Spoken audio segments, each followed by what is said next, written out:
ఖచ్చితంగా మీ అందరి చేరికలతో ఒక మెసేజ్ పోతున్నది మొత్తం రాష్ట్రానికి. ఏమిటిది అంటే అన్ని దారులు తెలంగాణ భవందిక్కే వస్తున్నాయి, మళ్ళీ వచ్చేది కేసీఆర్ గారే అనే మాట ఇవాళ మీ చేరికలే దానికి సంకేతం అని చెప్పి నేను తెలియజేస్తా ఉన్నా.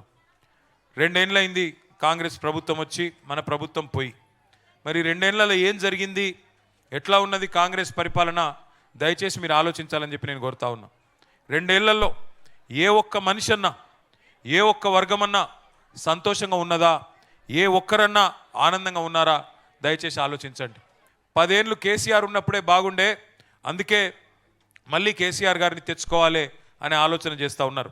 తప్పకుండా మీ దీవెనలతో కేసీఆర్ గారు తిరిగి రాబోయే 500 రోజుల్లోనే తిరిగి ముఖ్యమంత్రిగా ఈ రాష్ట్రానికి తప్పకుండా వస్తారు. మీ దీవెనలతో, మీ ఆశీర్వాదంతో. అది ఎక్కువ దూరం లేదు. ఇవాళ ఒక ఆడబిడ్డ తన భర్త చచ్చిపోతే బాధ ఉండదా? పిల్లలను చూసిన ప్రతిసారి భర్త గుర్తుకు రాడా? ఆయన భర్త కాన్స్టిట్యున్సీలో కష్టపడి అంత పెద్ద కుటుంబాన్ని ఆయన కళ్ళ ముంగడ పెడితే తప్పకుండా గుర్తొస్తాడు కదా. ఏడిస్తే దానికి కూడా ఈ రకంగా మాట్లాడితే ఎంతవరకు న్యాయం, దయచేసి ఆలోచన చేయండి. వాళ్ళ కాంగ్రెస్ నాయకుల ఇళ్ళలో ఎవరైనా చచ్చిపోతే వాళ్ళ ఇంట్లో ఉన్న వాళ్ళు ఏడవరా, బాధపడరా? సహజం కదా, మనిషి పోతే ఏడుస్తారు. కానీ దానికి కూడా రాజకీయం చేసి, దానికి కూడా ఇవాళ ఈ రకంగా వ్యవహారం చేస్తే ఏ రకంగా ఇది మంచిది, దయచేసి ఆలోచించాలని నేను కోరుతా ఉన్నా. ఏమైనా బాగా నరుకుతివి, 100 రోజులు లాంటివి, 6 గ్యారంటీ లాంటివి, తులం బంగారం ఏడవా, 4000 పెన్షన్ ఎడవా, నెలకు 2,500 ఎడవా, ఆడపిల్లలకు స్కూటీలు ఇస్తా అంటివి, మగ పిల్లగాళ్ళకు 2 లక్షల ఉద్యోగాలు ఇస్తా అంటివి. ఏం సంగతి అంటే ఇప్పుడు ఏమంటున్నారికైనా ముఖ్యమంత్రి, నన్ను ఎవడు నమ్మతలేడు, నేను ఢిల్లీకి పోతే చెప్పులెత్తకపోయే దొంగ లెక్క చూస్తున్నారు నన్ను, నాకు ఢిల్లీలో ఎవడు అపాయింట్మెంట్లు ఇస్తలేడు. ఇప్పుడు మరి దొంగ లెక్క చూస్తారా, ఇంకో లెక్క చూస్తారా? అడ్డంగా దొరికిపోయిన దొంగవు నువ్వు, నేను దొంగ లెక్కనే చూస్తారు, వేరే తిరిగి చూడరు. కానీ గిట్లా మాట్లాడతారు ఎవరన్నా? ఇజ్జత్తో నడుపుకుంటారు. కుటుంబం అన్న కాడ కష్టమున్నా నష్టమున్నా కడుపులో పెట్టుకొని కుటుంబ పెద్ద అనేటోడు నడపాలి. అంతేగాని గీ తిరిగా దివానాగాని లెక్క మాట్లాడితే ఎవడన్నా వస్తాడు. అందుకే నేను అనేది మీకు, ఈ కాంగ్రెస్ వాళ్ళతోని కాదు, లొల్లి పెట్టురా అంటే బాగా పెడతారు. చూస్తున్నారు మీరు, రోజు 2 మంత్రులు కొట్లాడుతారు, రోజు 2 మంత్రులు బజార్కి ఎక్కి కొట్లాడుకుంటారు. నీకెంత నాకెంత, నీ సంచేది నా సంచేది, వాళ్ళ సంచిల పంచాయతీ, వాళ్ళ మూటల పంచాయతీ తప్ప ప్రజలకు ఇచ్చే పైసల గురించి మాత్రం ఎవ్వరికి ఫికర్ లేదు. ఢిల్లీకి మూటలు పంపాలి, మనం జేబులు వేసుకోవాలి, దొబ్బాలి, గీది తప్ప ఈ 2 ఏళ్లలో చేసింది ఏందయ్యా అంటే ఒక్క పని లేదు. మీరు ఓటేసిన ఎమ్మెల్యే, 50,000 ఓట్లతో గెలిచిన ఎమ్మెల్యే ఇలా రేవంత్ రెడ్డి సంకల కూర్చున్నాడు.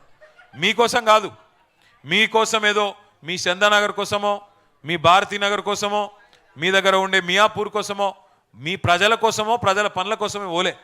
ఆయనకు 11 ఎకరాల ల్యాండ్ ఆడ కబ్జా పెట్టిండు, గాజుల రామారంలో కబ్జా పెట్టి అక్కడ పెద్ద ఫోటో పెట్టినమైనది. ఆ ఒక్క ల్యాండ్ విలువనే 600-700 కోట్లు ఉంటుంది. ఆ ల్యాండ్ను కాపాడుకునే తందుకు, ఆడ మొత్తం గవర్నమెంట్ భూమి దొబ్బెతందుకు ఇవాళ రేవంత్ రెడ్డి సంకల కూర్చొని సిగ్గు లేకుండా అభివృద్ధి కోసం పోయినా అని అబద్ధాలు చెప్తున్నాడు. ఎవరి అభివృద్ధి కోసం పోయినావు నువ్వు? నీ అభివృద్ధి కోసమా, నియోజకవర్గం అభివృద్ధి కోసమా? ఎమ్మెల్యే పోయిండని ఫికర్ చేయకుర్రి, ఇంకొక ఎమ్మెల్యేని తయారు చేసుకుందాం. జోర్దార్గా మనతో కేసీఆర్కు వఫాదారుగా ఉండేటోళ్ళని తయారు చేసుకుందాం. బాధపడేదేం లేదు. తెలంగాణలో సామెత ఉన్నది, కుండ వలిగితే వలిగింది కానీ కుక్క బుద్ధి తెలిసిందని. ఓడిపోతే ఓడిపోయినాం కానీ ఎవరు ఎసంటోళ్ళో తెలిసింది. ఎవడు లంగా, ఎవడు దొంగ, ఎవడు మనోడు, ఎవడు మందోడు అన్నీ అర్థమైనాయి. మళ్ళా గులాబీ జెండానే ఎగురుతుంది, కేసీఆర్ గారే ముఖ్యమంత్రి అవుతారు. తప్పకుండా మీ అందరికి కూడా మళ్ళీ మంచి రోజులు వస్తాయి. 500 రోజుల్లో కేసీఆర్ గారు తిరిగి వస్తారు. టీడీపీ నుంచి వచ్చిన ఒక వ్యక్తి ఆయన స్వార్థ స్వలాభం కోసం టీఆర్ఎస్కి వచ్చిండు. టీఆర్ఎస్ నుంచి ఈరోజు కాంగ్రెస్కి వెళ్ళి ఈరోజు ఏ పార్టీయో కూడా చెప్పుకోలేని పరిస్థితికి ఈరోజు ఆ వ్యక్తి వచ్చిండ్రు. కాబట్టి దేవుడు కండువా కప్పుకున్నా అని చెప్తున్నాడు. కానీ ఆ దేవుడు కండువా కప్పుకొని దేవుడే ఆయనకి అటు ఆ పార్టీ కానీ ఇటు ఈ పార్టీ కానీ ఏ పార్టీ చెప్పుకోలేని దీన పరిస్థితుల్లో ఈరోజు తిరుగుతున్నాడు, అటు ఇటు కాకుండా తిరుగుతున్నాడు. ఆ రోజు జరిగిన డెవలప్మెంట్స్ తప్ప ఈ రోజు వరకు ఒక్క గుంత కూడా పూడ్చే నాదుడు ఈరోజు షేర్లింగంపల్లిలో లేకపోయినరు. కాబట్టి నేను అందరికీ చెప్తున్నా, కేసీఆర్ సార్ ఉంటేనే, కేటీఆర్ సార్ ఉంటేనే మన తెలంగాణ గవర్నమెంట్ డెవలప్ అవుతుందని చెప్పేసి మీ అందరికీ కూడా నేను సభాముఖంగా తెలియజేస్తున్నాను.